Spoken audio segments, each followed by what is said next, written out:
Good morning, स्वागत है आपका फिट इंडिया के सुपर हिट बुलेटिन में। मैं आपके साथ श्वेता श्रीवास्तव और आपके साथ मैं हूं दीपिका यादव। तो फिट इंडिया के सुपर हिट बुलेटिन को लेकर एक बार फिर से हम दोनों हाजिर हैं, यानी देश दुनिया की तमाम बड़ी खबरों से आपको करेंगे इस बुलेटिन में अपडेट। जी हाँ, इस बुलेटिन को देखने के बाद आपको अखबार पढ़ने की जरूरत नहीं पड़ेगी, क्योंकि जिस पेज में जो भी खबर होगी, फिर चाहे वो राजनीतिक जगत से हो, स्पोर्ट्स जगत से, या फिर एंटरटेनमेंट और क्या कुछ देश दुनिया में वायरल हो रहा है, सब कुछ फिट इंडिया के सुपर हिट बुलेटिन में आप देखेंगे।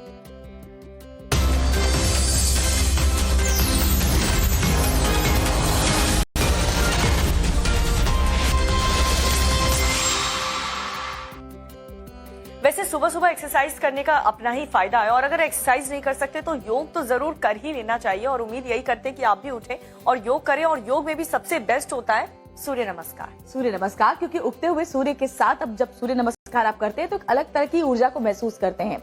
लेकिन कुछ लोग ऐसे हैं जो ना तो योग करते हैं और बल्कि खान पान का भी ध्यान नहीं रखते, जैसे अवैध शराब। दीपिका, अवैध शराब को लेकर के तो मैं देखती हूँ बिहार और बिहार से सटे जो तमाम राज्य हैं, वहां पर एक के बाद एक मामले सामने आते हैं। पश्चिम बंगाल के आसनसोल में जब पुलिस की टीम पहुंची अवैध शराब की फैक्ट्री पर, तो क्या कुछ वहां पर हुआ वो आपको दिखाते हैं। तस्वीरें आसनसोल के कुल्टी इलाके की हैं, जहां पुलिस अवैध शराब की भट्टी पर कार्रवाई करने पहुंची थी। एक्साइज और पुलिस की टीम जैसे ही इलाके में पहुंची, अफरा तफरी मच गई। शराब की भट्टी पर काम करने वालों पर पुलिस ने जमकर लाठियां भांजी। इस दौरान पुलिस को स्थानीय लोगों के भारी विरोध का सामना करना पड़ा। आरोप है कि पुलिस ने कार्रवाई के नाम पर तोड़फोड़ भी की और महिलाओं पर लाठीचार्ज भी किया, जिसके चलते कई महिलाएं घायल हो गईं। पुलिस सूत्रों के मुताबिक एक्साइज विभाग को पिछले कई दिनों से कुल्टी इलाके में अवैध रूप से चलाए जा रहे शराब के ठेकों की शिकायत मिल रही थी। पहले छापेमारी करने गई एक्साइज विभाग की टीम पर अवैध शराब कारोबारियों ने हमला किया था, जिसके बाद दोबारा पुलिस पूरी तैयारी के साथ पहुंची और जमकर लाठीचार्ज करते हुए शराब की अवैध भट्टियों को बंद करवाया। पुलिस ने मौके से कई लोगों को हिरासत में लिया है। तो शराब माफियाओं पर इसी तरह के एक्शन की जरूरत है और इन दबंगों की दबंगई भी पुलिस ने निकाल दी। जी हाँ, और ग्रेटर नोएडा की भी खबर आपको बताएं तो वहां पर भी किस तरीके से रौब झाड़ने के लिए पिस्तौल चलाए गए हैं शादी में। हालांकि सलाखों के पीछे उस शख्स को भेज दिया गया है। पूरी खबर इस शॉर्ट रिपोर्ट में देखिए। ग्रेटर नोएडा में शादी समारोह में जमकर फायरिंग की गई। हाथ में पिस्टल लेकर एक शख्स गोलियां चलाता हुआ नजर आया। दोस्तों और रिश्तेदारों के बीच हनक जमाने के लिए इस शख्स ने पिस्टल से गोलियां चलाईं। फायरिंग का वीडियो सोशल मीडिया पर तेजी से वायरल हुआ। वीडियो सामने आने के बाद गोली चलाने वाले शख्स की तलाश पुलिस ने शुरू की। वीडियो में दिख रही तस्वीरों के आधार पर शादी समारोह में शामिल हुए लोगों से पूछताछ की गई और आरोपी को अरेस्ट कर लिया गया। सोशल मीडिया पे वायरल हो रहे वीडियो में समारोह में हर्ष फायरिंग करने वाले आरोपी धर्मेंद्र शर्मा को थाना नॉलेज पार्क द्वारा आज प्रातः 7:30 बजे के आसपास गिरफ्तार कर लिया गया है, जिसके कब्जे से लाइसेंसी पिस्टल और कारतूस बरामद कर लिया गया है। जिस पिस्टल से शख्स ने फायरिंग की वो लाइसेंसी थी। आरोपी की पिस्टल और कारतूस भी जब्त कर लिए गए।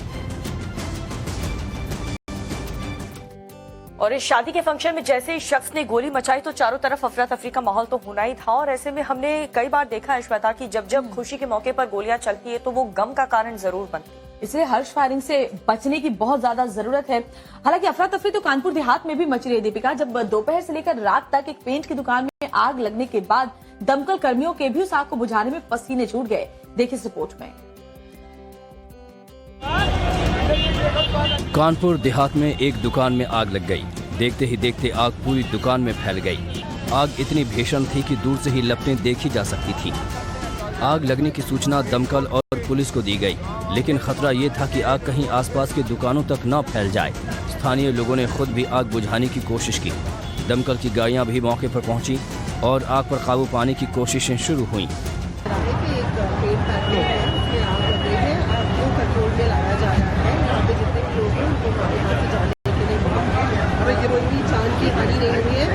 दुकान में पेंट रखा हुआ था, जिसकी वजह से आग और भी तेजी से फैली। शाम से लगी आग पर देर शाम जाकर ही काबू पाया जा सका। पेंट की दुकान है, उसमें सडनली आग लगी है, तो उसी में बुझाने हेतु फिलहाल पूरी फोर्स और ये हमारे फायर एक्सटिंग्विशर्स और फायर ब्रिगेड पूरा भी आए थे और ऑलमोस्ट अभी आप देख सकते हैं फिलहाल ऑलमोस्ट बुझ गई है। तो कानपुर देहात में तो ये आग काबू में आ गई, लेकिन दीपिका जोधपुर में गैंग वॉर करने वाले अब तक काबू में नहीं आए हैं। सही कहा, जोधपुर में देखिए बीच सड़क पर गैंग वॉर हुआ है। एक हिस्ट्री शीटर को 4 गोलियां मारी हैं। पूरी खबर इस रिपोर्ट में देखिए। जोधपुर में एक हिस्ट्री शीटर बदमाश को दिन दहाड़े गोली मार दी। उसकी हालत तो बेहद नाजुक फिलहाल बताई जा रही है। और गन कल्चर से तो मुझे सबसे पहले अमेरिका याद आता है दीपिका। अमेरिका में गन कल्चर तो अब आतंक सरीखा बन चुका है। वॉशिंगटन डीसी में फिर से गोलियां चली हैं, जिसमें एक शख्स के मौत की भी खबर है। इसके अलावा दुनिया में और क्या कुछ चल रहा है वो आपको दिखाते हैं सिर्फ 2 मिनट में।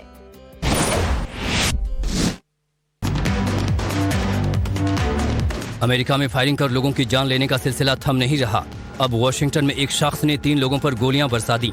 इस हमले में एक शख्स की मौत हो गई, जबकि 2 लोग गंभीर रूप से घायल हैं। फायरिंग करने वाले ने सबसे पहले एक सिटी बस पर गोलियां चलाईं। इसके बाद वो शख्स मेट्रो स्टेशन में गया और वहां गोलियां चला दी। मेट्रो स्टेशन पर लोगों ने मिलकर इस शख्स को पकड़ लिया।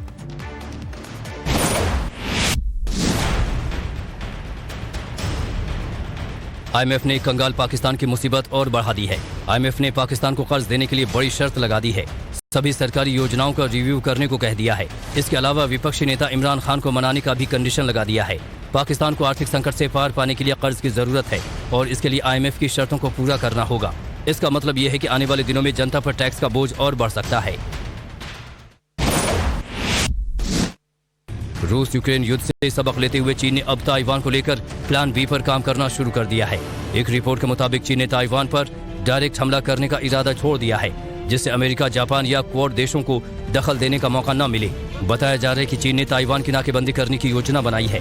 इसके लिए चीन इसका ड्रिल भी कर चुका है। ताइवान के राष्ट्रपति ने भी चीन को जवाब दे दिया है। ताइवान किसी भी चुनौती का डटकर मुकाबला करेगा।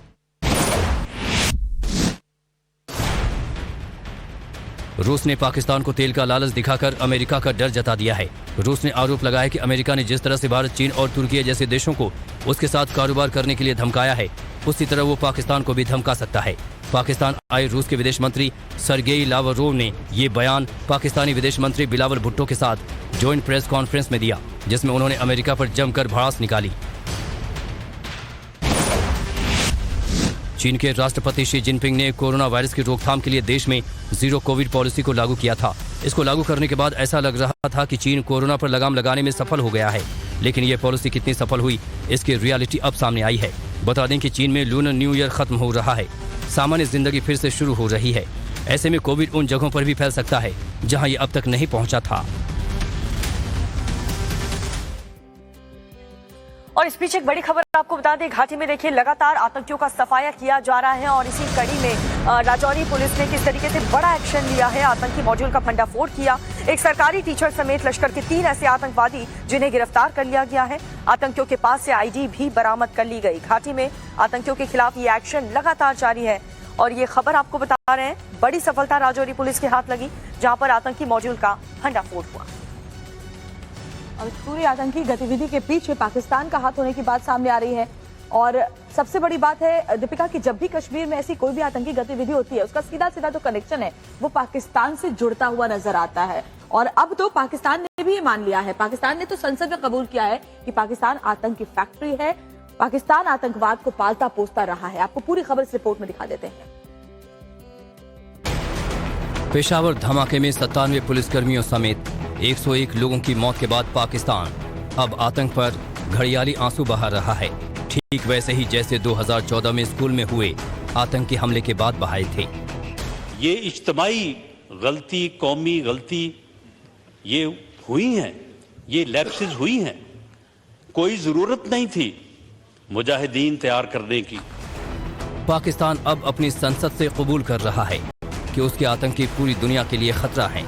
पाकिस्तान मान रहा है कि उसके आतंकवादी ही हैं जो न सिर्फ हिंदुस्तान समेत पूरी दुनिया बल्कि अपने मुल्क के लिए भी खतरा बन गए हैं। कोई जरूरत नहीं थी कि किसी भी जो है वो आलमी ताकत या किसी के भी कहने पे हमें जो है वो उस लड़ाई में जो है वो शामिल होने की। इन लोगों को मुजाहिदीन जो है वो हमने खुद बनाया और उसके बाद फिर दहशतगर्द जो है वो खुद बन गए। पहले इमरान खान ने कबूल किया था कि पाकिस्तान ने आतंकवाद की नींव रखी, और अब शहबाज शरीफ की सरकार भी कबूल कर रही है। तो एक तरफ पाकिस्तान जो है वो आतंकवादियों को पालता पोसता है, लेकिन किस तरीके से भूख से वहां की जनता मर रही है। बिजली के जो दाम है वो आसमान छू रहे हैं, पेट्रोल के दाम आसमान छू रहे हैं। संसद में बवाल हो रहा है पाकिस्तान की हालात को लेकर। तो आटा तक वहां नहीं मिल पा रहा लोगों को, लेकिन हमारे देश में संसद में बवाल हो रहा है बजट को लेकर के। कल बजट पेश किया गया, सरकार ने जहां इसे हर वर्ग के लिए बजट बताया, वहीं विपक्ष ने कहा कि इसमें कुछ नहीं है। आपको दिखाते हैं पूरी खबर इस रिपोर्ट में। मोदी सरकार पार्ट 2 का आखिरी पूर्ण बजट और अमृतकाल के पहले बजट की सरकार के मंत्रियों ने जमकर तारीफ की। सरकार ने कहा कि भारत के भविष्य के लिए इससे अच्छा बजट नहीं हो सकता। अनुराग ठाकुर ने इस बजट को खुशहाली का बजट करार दिया। ये बजट हमारे गांव का, गरीब का, महिला मजदूर का, मध्यम वर्ग का, नौजवान और किसान का बजट है। ये खुशहाली का बजट है, खुशियों का बजट है। केंद्रीय मंत्री स्मृति ईरानी ने बजट को गाँव के लिए समर्पित बताया और कहा कि मोदी सरकार का विजन इस बजट में साफ दिखाई देता है। वहीं हरदीप सिंह पुरी ने वित्त वर्ष 2023-24 के बजट को दूरदर्शी नीतियों वाला बजट करार दिया। बहुत सोच समझ के, बड़ी डीप थॉट के साथ एक ऐसा बजट प्रेजेंट किया है जो मैं समझता हूं it carries the growth momentum, the development orientedness of the previous few years, especially during the difficult period, to its logical conclusion. Bharat जोड़ो वापस लौटे राहुल गांधी बजट सत्र में शामिल हुए और वित्त वर्ष 2023-24 के बजट को लेकर केंद्र सरकार पर कटाक्ष किया। राहुल गांधी ने लिखा कि मित्र, बजट में रोजगार सृजन को लेकर कोई दृष्टिकोण नहीं है, महंगाई से निपटने की कोई योजना नहीं है। 1% अमीर लोगों के पास 40% संपत्ति है, 50% गरीब 64% GST देते हैं, 42% युवा बेरोजगार हैं। इसके बावजूद पीएम को कोई परवाह नहीं है। सरकार के पास भारत के भविष्य निर्माण की कोई रूपरेखा नहीं है। असदुद्दीन ओवैसी ने भी बजट को लेकर केंद्र सरकार पर हमला बोला। उन्होंने मुद्दा अल्पसंख्यकों का उठाया और कहा कि मोदी सरकार ने अल्पसंख्यक कार्य मंत्रालय का बजट 40% काट दिया। शायद पीएम के हिसाब से गरीब अल्पसंख्यक बच्चों को सरकार के प्रयास की जरूरत नहीं है, सबका विकास जैसे नारे ही काफी हैं। बिहार के सीएम नीतीश कुमार ने भी बजट को बिहार की अनदेखी करने वाला करार दिया।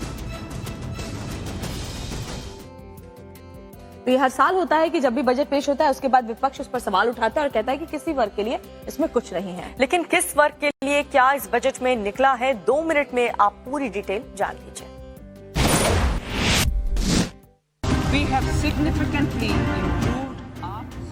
मोदी सरकार के दूसरे कार्यकाल के अंतिम पूर्णकालिक बजट में नौकरी पेशा लोगों को बड़ा तोहफा दिया गया। अब नई टैक्स रेजिम में छूट की सीमा 5 लाख से बढ़ाकर 7 लाख कर दी गई है। वहीं पुरानी स्कीम में इनकम टैक्स के 5 स्लैब किए गए हैं। वहीं अगर आपकी आय 15 लाख प्लस में है तो फ्लैट 30% टैक्स देना होगा। सरकार की तरफ से दी गई ये छूट आम आदमी के लिए बहुत बड़ी राहत लेकर आई है। सरकार के इस फैसले से देश के मिडिल क्लास में खुशी की लहर है।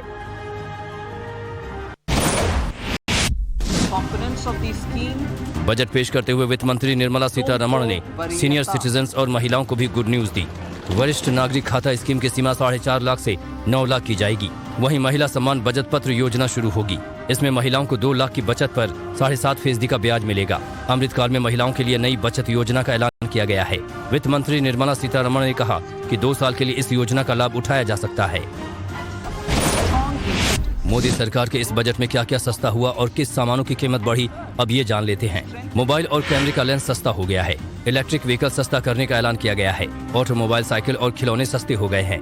बैटरी पर आयात शुल्क कम कर दिया गया है। लिथियम आयन बैटरी पर छूट बढ़ा दी गई है। विदेशी इलेक्ट्रिक चिमनी महंगी हो गई है। ब्लेंडेड CNG पर GST घट गया है। सोना और चांदी खरीदना अब महंगा हो जाएगा। सरकार ने इसमें टैक्स बढ़ाने का फैसला किया है।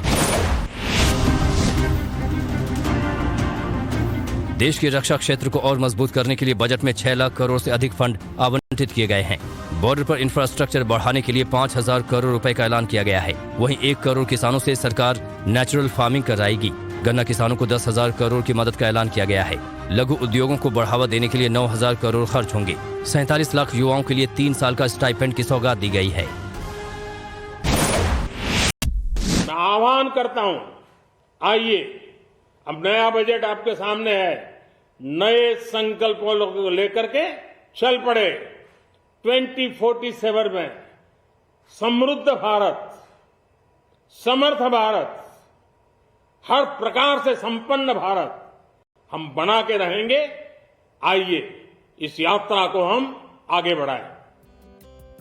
तो संसद में कल ही बजट पेश हुआ और आज हंगामा होने के पूरे आसार यहां पर नजर आ रहे हैं, क्योंकि जो विपक्ष है वो इसी बजट को लेकर के सरकार को घेरने की कोशिश करने वाला है। वैसे हंगामा तो लंबे वक्त से दीपिका दिल्ली में भी चल रही है। दिल्ली विधानसभा में देखिए, क्योंकि 2 महीने से ज्यादा हो चुका है जब मेयर इलेक्शन हुए, लेकिन अभी तक मेयर नहीं चुना जा सका है। अब अगली तारीख कौन सी मुकर्रर हुई है मेयर के चुनाव के लिए, वो आपको दिखा देते हैं इस रिपोर्ट के जरिए। दिल्ली में आखिरकार मेयर के चुनाव के लिए एक बार फिर तारीख तय कर दी गई है। एलजी वीके सक्सेना ने 6 फरवरी को मेयर का चुनाव कराने के लिए नगर निगम के सदन का सत्र बुलाने को मंजूरी दी है। मुख्यमंत्री अरविंद केजरीवाल और उप मुख्यमंत्री मनीष सिसोदिया ने 6 फरवरी को सदन बुलाने की सिफारिश की थी। अब सोमवार को मेयर, डिप्टी मेयर और स्टैंडिंग कमेटी के 6 सदस्यों के चुनाव के लिए पार्षद मतदान करेंगे। मेयर के चुनाव की तारीख 6 फरवरी तय होने के बाद दिल्ली के उप मुख्यमंत्री मनीष सिसोदिया ने बीजेपी पर हमला बोला है। उन्होंने कहा कि दिल्ली के लोगों ने बीजेपी शासन से मुक्ति पाने के लिए वोट किया है। सिसोदिया ने आरोप लगाया कि बीजेपी साजिश के तहत मेयर चुनाव होने से रोक रही है। हमें उम्मीद है कि बीजेपी संवैधानिक तरीके से चुनाव होने देगी। इससे पहले 6 जनवरी और 24 जनवरी को आम आदमी पार्टी और बीजेपी पार्षदों के बीच तीखी नोकझोंक के चलते सत्र स्थगित करना पड़ा था, जिसके चलते मेयर का चुनाव नहीं हो सका था।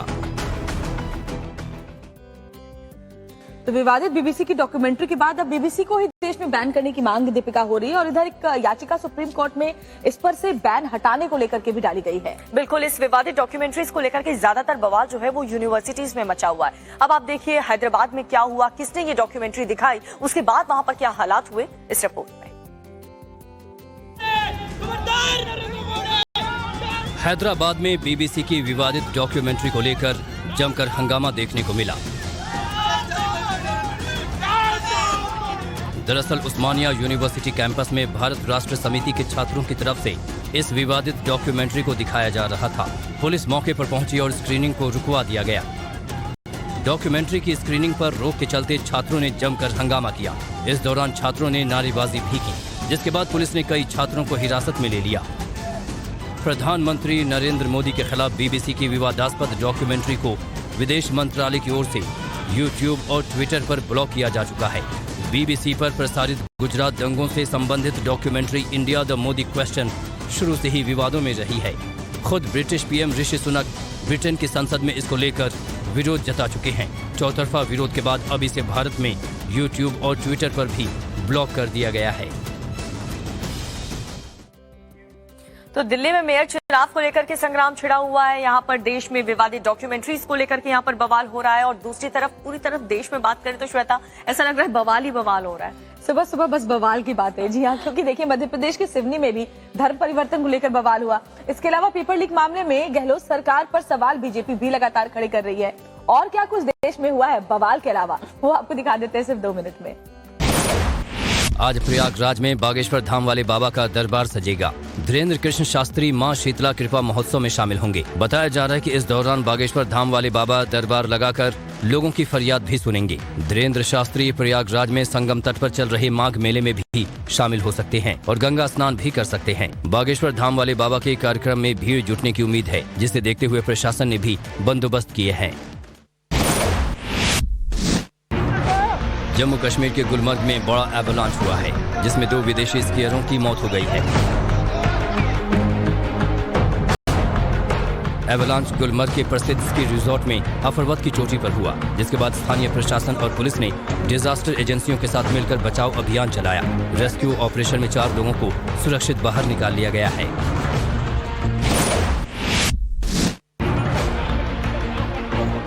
मध्य प्रदेश के सिवनी से लालच देकर धर्मांतरण का मामला सामने आया है, जिस पर धार्मिक स्वतंत्रता कानून के तहत केस दर्ज कर लिया गया है। पुलिस ने धर्मांतरण में शामिल पादरी को गिरफ्तार कर लिया है। पादरी पर आरोप है कि उसने इलाके में रहने वाले आदिवासियों को पैसा, नौकरी और इलाज का लालच दिया, जिसके झांसे में कई आदिवासी आ गए। अब पुलिस पूरे मामले की जांच में जुट गई है। ओडिशा के स्वास्थ्य मंत्री नवकिशोर दास हत्याकांड मामले में पुलिस ने बड़ा खुलासा किया है। पुलिस के मुताबिक आरोपी एएसआई गोपाल कृष्ण दास ने 2 हफ्ते के अंदर 5 बार नव किशोर की हत्या करने की कोशिश की थी। आरोपी ने अपने मंसूबे को अंजाम देने के लिए मंत्री नव किशोर की रैकी भी की थी। आसपास के लोगों से मंत्री के आने जाने की जानकारी लेता था, जिसके बाद उसने 29 जनवरी को झारसुगुड़ा में नव किशोर की हत्या कर दी। राजस्थान में बीजेपी सांसद किरोड़ी लाल मीणा ने गहलोत सरकार के खिलाफ मोर्चा खोल दिया है। जयपुर में किरोड़ी लाल मीणा बीते 1 हफ्ते से धरने पर बैठे हैं। पेपर लीक मामले में शामिल बीजेपी बड़े लोगों के खिलाफ कार्रवाई की मांग कर रही है। किरोड़ी लाल ने 24 जनवरी को दौसा से हजारों नौजवानों के साथ जयपुर कूच किया था, लेकिन पुलिस ने उन्हें पहले ही रोक लिया। उस दिन से ही वो धरने पर बैठे हैं।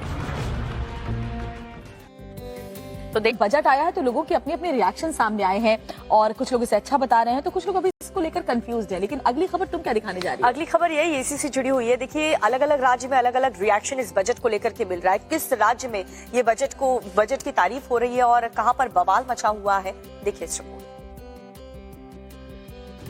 वित्त वर्ष 2023-24 का बजट पेश हुआ। बजट पर कांग्रेस और आम आदमी पार्टी ने केंद्र सरकार को आड़े हाथों लिया। पंजाब के सीएम भगवंत मान ने तो किसानों की अनदेखी के आरोप भी लगाए। अब देश के बजट से पंजाब गायब है। ये समझ नहीं आती कौन सा बदला ले रहे हैं ये पंजाबियों से। कोई एमएसपी, नई फसल पे कोई एमएसपी नहीं दी गई है। किसानों को तो मतलब अपने हाल पे छोड़ दिया गया, किस्मत पे छोड़ दिया गया है। हिमाचल प्रदेश के सीएम ने बजट को दिखावे वाला बजट करार दिया। आरोप लगाया कि बजट में रोजगार का जिक्र तक नहीं किया गया। बेरोजगारी से जुड़ी हुई योजना होती, अनएम्प्लॉयमेंट आज रिकॉर्ड स्तर पर बढ़ चुकी है, उससे संबंधित कोई योजना नहीं है। वहीं उड़ीसा के सीएम नवीन पटनायक ने बजट की तारीफ की और बजट की कई अच्छी बातों को भी गिनवाया। The budget has some good aspects which needs to be appreciated and there are some concerns which need to be looked into and addressed. Good steps are increased capital investment, support to drinking water initiatives. राजनीतिक बवाल और हंगामा पूरे देश में इस वक्त चल रहा है, लेकिन बात करें अगर अयोध्या की तो वहां पर राम नाम की बहुत ही खूबसूरत सी धुन चारों तरफ सुनाई दे रही है। बिल्कुल, अयोध्या का नजारा ही बिल्कुल अलग सा, ऐसे लगता है जैसे त्रेता युग एक बार फिर से अयोध्या में देखा जा रहा है, क्योंकि नेपाल से चली हुई शालिग्राम शिलाएं कल रात अयोध्या पहुंची और उसके बाद आज उसका विधिवत पूजन किया जाएगा। और उसके आगे क्या कुछ होगा वो अपनी इस रिपोर्ट के जरिए दर्शकों को दिखा देते हैं।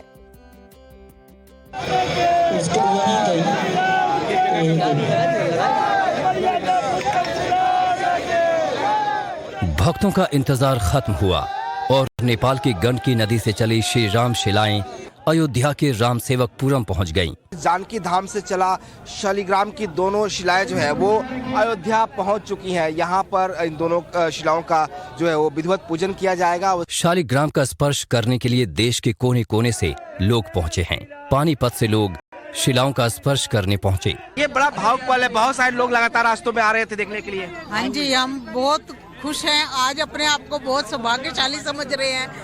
विधिवत पूजा अर्चना के बाद शिलाओं को राम मंदिर ट्रस्ट को सौंपा जाएगा और अगले 6 महीनों में मूर्तिकार इन शिलाओं को श्री राम के स्वरूप में ढालने का काम करेंगे। अब तैयारी है कि कैसे इस शिला से प्रभु श्री राम का विग्रह तैयार किया जाए। कल सुबह 10 बजे से कार्यक्रम की शुरुआत होगी, जिसमें तमाम जो साधु संत अयोध्या के हैं वो मौजूद रहेंगे, गणमान्य लोग रहेंगे।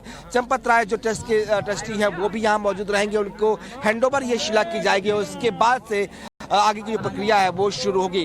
कैमरा पर्सन विशाल वर्मा के साथ विनोद मिश्रा, टाइम्स नव भारत, अयोध्या। वाकई कितना सुंदर नजारा देखने को मिला दीपिका, क्योंकि जब शिलाएं अयोध्या पहुंची तो लोग झूमते गाते नजर आए, हर कोई उनका स्पर्श करके उनका आशीर्वाद देना चाहता था। बिल्कुल, और यही राम भक्तों का जो डांस है वो सोशल मीडिया पर जमकर के वायरल हो रहा है। लेकिन और भी बहुत कुछ है जो देश और दुनिया में वायरल हो रहा है। 2 मिनट में आपको दिखाते हैं वायरल खबरें।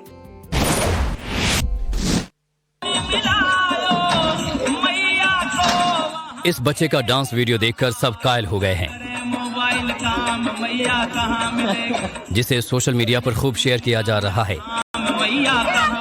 26 जनवरी के दिन इंस्टाग्राम पर पोस्ट किए गए इस क्लिप को अब तक 14 करोड़ से अधिक व्यूज और 14 लाख से ज्यादा लाइक्स मिल चुके हैं।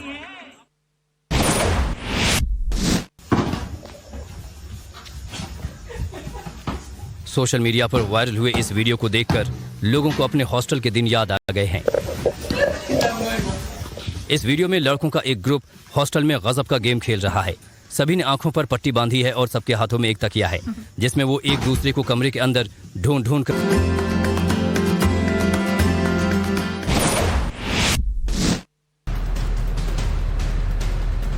बर्फिस्तान की ये तस्वीरें हिमाचल प्रदेश के मनाली की हैं। सड़क, पेड़, पहाड़ सब कुछ बर्फ के नीचे दफन हो गया है। हाईवे पर जमी बर्फ को हटाने में बीआरओ को रात दिन एक करना पड़ रहा है। बीते कई दिनों से जारी बर्फबारी की वजह से मनाली से केलांग के बीच हाईवे बंद है। हालात ऐसे हैं कि हाईवे पर 10 फीट से ज्यादा बर्फ जमी है। प्रशासन की कोशिश जल्दी से जल्दी ट्रैफिक व्यवस्था बहाल करने की है। तो क्या कुछ वायरल हो रहा है देश और दुनिया में आपने देखा, लेकिन इस बीच एक बड़ी खबर आ रही है, वो भी आपको बता दें, जिसमें भारत पर छोटे छोटे बम गिराने वाला बयान देने वाले पाकिस्तान के पूर्व मंत्री और इमरान खान के करीबी शेख रशीद को गिरफ्तार कर लिया गया है। रावलपिंडी पुलिस ने रशीद को मुर्री से गिरफ्तार किया है और आपको ये भी बता दें कि रशीद ने आसिफ जरदारी पर बयान दिया था कि वो इमरान को मारना चाहते हैं, जिसके बाद उनके खिलाफ ये पूरा का पूरा मामला जो है वो दर्ज हुआ। और इससे पहले इमरान के करीबी फवाद चौधरी भी गिरफ्तार हो चुके हैं। ये इस वक्त एक बड़ी खबर आपको बता रहे हैं, जहां पर विवादित बयान देने वाले पाकिस्तान के जो पूर्व मंत्री हैं और इमरान खान के करीबी शेख रशीद को गिरफ्तार कर लिया गया।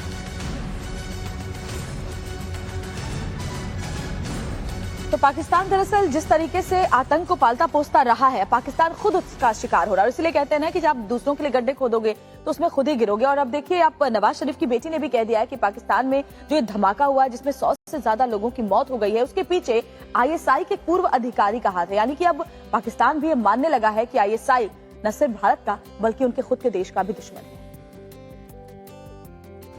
पेशावर में हुए आत्मघाती धमाके ने पाकिस्तान की सियासत में भूचाल ला दिया है। नवाज शरीफ की बेटी मरियम नवाज ने पूर्व आईएसआई प्रमुख जनरल फैज हामिद को पेशावर में मस्जिद में हमले के लिए जिम्मेदार बताया है। आत्मघाती हमले में 97 पुलिसकर्मियों सहित 101 लोगों की मौत हुई है। आपको बता दें कि आईएसआई पाकिस्तान की खुफिया एजेंसी है और फैज हामिद 2019 से 2021 तक आईएसआई का प्रमुख रह चुका है। इससे पहले पाकिस्तान के गृह मंत्री ने यह कहकर सनसनी मचा दी थी कि उन्होंने मुजाहिदीन बनाए थे, लेकिन वो सब आतंकी बन गए। बता दें कि पेशावर में हमला सोमवार दोपहर के वक्त हुआ। उस वक्त मस्जिद नमाजियों से खचाखच भरी हुई थी। इस दौरान एक आत्मघाती हमलावर ने बम से खुद को उड़ा लिया। तहरीक तालिबान पाकिस्तान ने इस हमले की जिम्मेदारी ली है। हमले के बाद पाकिस्तान के प्रधानमंत्री शहबाज शरीफ और सेना प्रमुख जनरल सैयद असीम मुनीर सोमवार को पेशावर पहुंचे, जहां पुलिस लाइन इलाके की एक मस्जिद में आत्मघाती हमला हुआ था। मरियम ने कहा कि उसके पिता ने देश को आतंकवाद से छुटकारा दिलाया था, लेकिन इमरान खान शासन के खराब नीतियों के चलते पाकिस्तान में आतंकवाद फिर से लौट आया। तो जैसा कि इस खबर को आपने देखा, पाकिस्तान के लिए घड़ियाली आंसू बहाना कोई नई बात तो है नहीं, क्योंकि इससे पहले भी कई बार इस तरीके की घटनाएं हुई हैं, लेकिन किसी ने भी आतंकवाद को रोकने के लिए वहां पर अभी तक कुछ किया नहीं है। पाकिस्तान इसीलिए अब आज इस बदतर स्थिति में पहुंच चुका है कि वहां खाने के लाले भी लोगों को पड़ रहे हैं। लेकिन ऐसी स्थिति यूक्रेन में भी हो रही है, क्योंकि 1 साल होने वाला है जंग को शुरू हुए। जंग खत्म होने का नाम ही नहीं ले रहा। वॉरजोन से और क्या कुछ अपडेट है आपको दिखाते हैं सिर्फ 2 मिनट में। रूस और यूक्रेन के बीच इस महीने युद्ध के 1 साल पूरे होने वाले हैं और यूक्रेन को आने वाले दिनों में रूस से और विध्वंसक हमले का डर सता रहा है। उसी को देखते हुए यूक्रेन ने रूस का मुकाबला करने के लिए नेटो देशों को हथियारों की नई विश लिस्ट सौंपी है, जिसमें है ब्रिटेन ने अब अमेरिका की तरह ही यूक्रेन को अत्याधुनिक F-16 फाइटर जेट देने से इनकार कर दिया है। ब्रिटेन ने कहा कि मौजूदा हालात में फाइटर प्लेन भेजना संभव नहीं है, इसलिए हमें लगता है कि यूक्रेन को फाइटर प्लेन भेजने का फैसला सही नहीं होगा।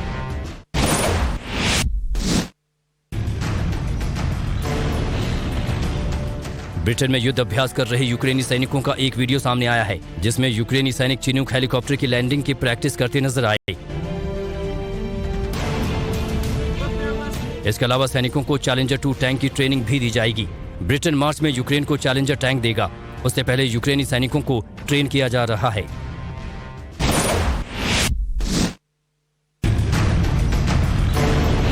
क्रोएशिया ने यूक्रेन को यूरोपीय देशों और अमेरिका से लगातार मिल रही सैन्य मदद पर चिंता जताई है। इस पर क्रोएशियाई राष्ट्रपति ने नेटो, यूरोप और अमेरिका को बड़ा संदेश दिया है। उन्होंने कहा कि न्यूक्लियर पावर रूस से नहीं जीत पाएंगे, लेकिन इसकी कीमत यूरोप को चुकानी होगी, जबकि अमेरिका पर इसका कोई असर नहीं होगा। इसलिए यूरोपीय देश अपने हितों को देखते हुए कोई भी कदम उठाए। रूसी सत्ता के सेंट्रल क्रेमलिन ने ब्रिटेन के पूर्व पीएम बोरिस जॉनसन के दावों को खारिज कर दिया है। रूस ने कहा है कि मीडिया को इस बारे में बोरिस जॉनसन से पूछना चाहिए कि ऐसा झूठ क्यों बोला। बता दें कि जॉनसन ने बीबीसी के एक डॉक्यूमेंट्री पर बड़ा बयान दिया था, जिसमें उन्होंने कहा कि रूस यूक्रेन युद्ध शुरू होने से पहले उन्होंने राष्ट्रपति पुतिन से बातचीत की थी, लेकिन पुतिन ने ब्रिटेन पर मिसाइल अटैक की धमकी दे दी थी। तो जैसे हम जब सुबह उठते हैं दीपिका, फिट इंडिया के सुपर हिट बुलेटिन का इंतजार करते हैं कि हमें जाना है, बुलेटिन करना है, लेकिन वॉर जोन में देखो लोगों को ये तक नहीं पता कि अगली सुबह वो देख भी पाएंगे या नहीं। वाकई में बहुत ही हैरान कर देने वाले हालात, वहां पर परेशान कर देने वाले हालात बने हुए हैं। लेकिन इधर दिल्ली की बात करें तो गोलियों की आवाज से भोगल इलाके में दहल उठा, क्योंकि वहां पर बदमाशों ने 4 गोलियां चलाई। हालांकि निशाना चूक गया, लेकिन गोली किसे लगी और पुलिस उन बदमाशों तक पहुंच पाई या फिर नहीं, इस रिपोर्ट में देखिए। दिल्ली के भोगल इलाके में फायरिंग का सनसनीखेज मामला सामने आया है। साउथ ईस्ट इलाके में उस वक्त अफरा तफरी मच गई जब एक युवक पर बदमाशों ने ताबड़तोड़ फायरिंग कर दी। बदमाशों ने एक युवक को निशाना बनाकर फायरिंग की थी, लेकिन गोली पास से गुजर रहे 2 मजदूरों को जा लगी। घायलों को एम्स ट्रोमा सेंटर में इलाज के लिए भर्ती करवाया गया है। बदमाशों ने जिस शख्स पर फायरिंग की थी उसका नाम निखिल बताया जा रहा है। बदमाशों ने 4 राउंड फायर किए थे, लेकिन निशाना चूक गया और गोली निखिल के पास खड़े 2 मजदूरों नीरज और मोहम्मद गुलजार को जा लगी, जिसके चलते दोनों गंभीर रूप से घायल हो गए। दोनों घायल पेशे से मजदूर हैं। घटना सामने आने के बाद अब पुलिस गोली चलाने वाले बदमाशों की तलाश में जुटी हुई है। पुलिस का कहना है कि युवक की शिकायत के बाद अज्ञात हमलावरों के खिलाफ धारा 307-34A के तहत केस दर्ज किया गया है।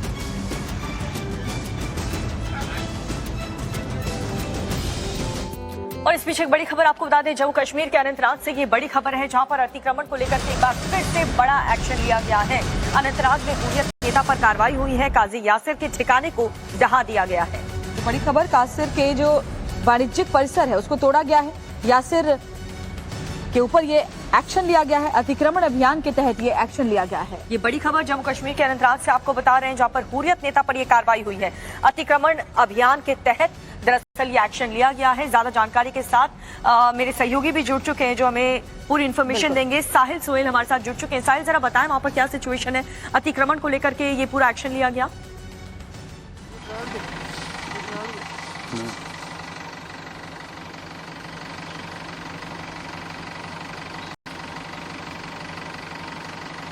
साहिल, क्या सुन पा रहे हैं? तो साहिल, वो शायद हमारी आवाज नहीं मिल पा रही है, लेकिन हुर्रियत नेताओं के खिलाफ एक्शन और तमाम जितने भी अलगाववादी नेता रहे हैं जम्मू कश्मीर में, उसको लेकर के सरकार इस तरीके के एक्शन लेती रही है। और अतिक्रमण को लेकर के ये बड़ी कार्रवाई की जा रही है प्रशासन की तरफ से। और ऐसे में जो यासिर का वाणिज्यिक परिसर था उसको तोड़ा गया है अतिक्रमण हटाओ अभियान के तहत में। और ऐसे में ये भी देखना होगा कि क्या कुछ वहां पर अभी रिटेलिएशन देखने को मिलता है, उसको लेकर के भी जाहिर तौर पर इंतजाम करने होंगे। और ये बड़ी खबर इस वक्त आ रही है। और साहिल, क्या अपडेट इस पूरी खबर को लेकर?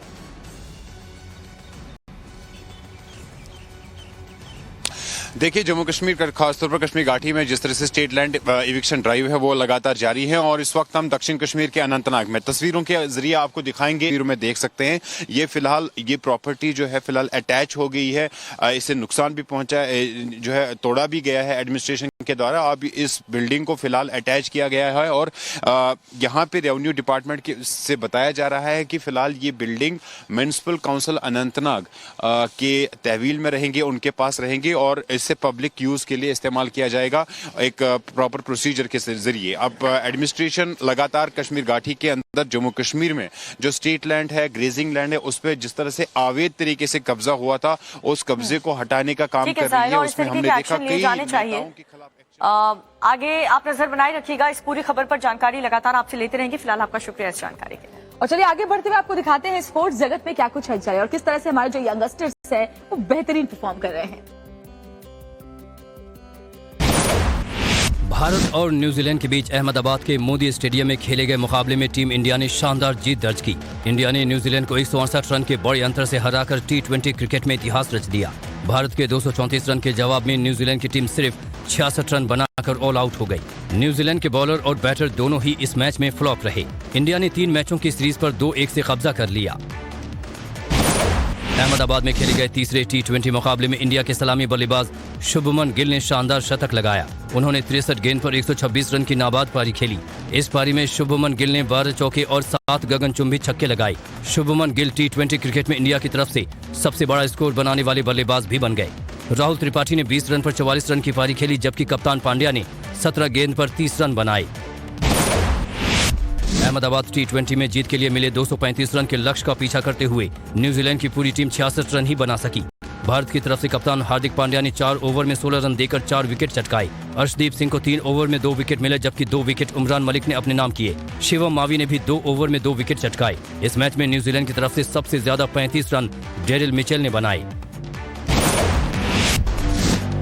इंग्लैंड और साउथ अफ्रीका के बीच खेली जा रही वनडे सीरीज में साउथ अफ्रीका को हार मिली। तीसरे मैच में जीत के लिए मिले 347 रन के लक्ष्य का पीछा करते हुए साउथ अफ्रीका की पूरी टीम 287 रन पर ऑल आउट हो गई। इंग्लैंड की तरफ से सबसे ज्यादा 6 विकेट जोफ्रा आर्चर ने चटकाए, वहीं आदिल रशीद को 3 विकेट मिले। साउथ अफ्रीका के लिए सबसे ज्यादा 80 रन क्लासेन ने बनाए।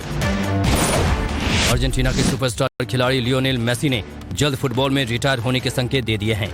अर्जेंटीना को 2022 का फुटबॉल विश्व कप जिताने वाले मेसी ने एक इंटरव्यू में कहा है कि उनके लिए अब कुछ भी बाकी नहीं बचा है। फिलहाल Messi Paris Saint Germain club के लिए फुटबॉल खेल रहे हैं और चैंपियंस लीग में धमाकेदार प्रदर्शन की तैयारी में हैं। फ्रेंच क्लब में मेसी के साथ ही एम्बापे और नेमार भी खेल रहे हैं। शानदार परफॉर्म हमारे क्रिकेटर्स कर रहे हैं यहाँ पर। श्वेता, कुछ और खबरें बताना चाहती हो या हो गया आज के लिए? बताना तो चाहती हूँ, मगर अगले बुलेटिन में। और इसी के साथ फिट इंडिया के सुपर हिट बुलेटिन में फिलहाल के लिए इतना ही।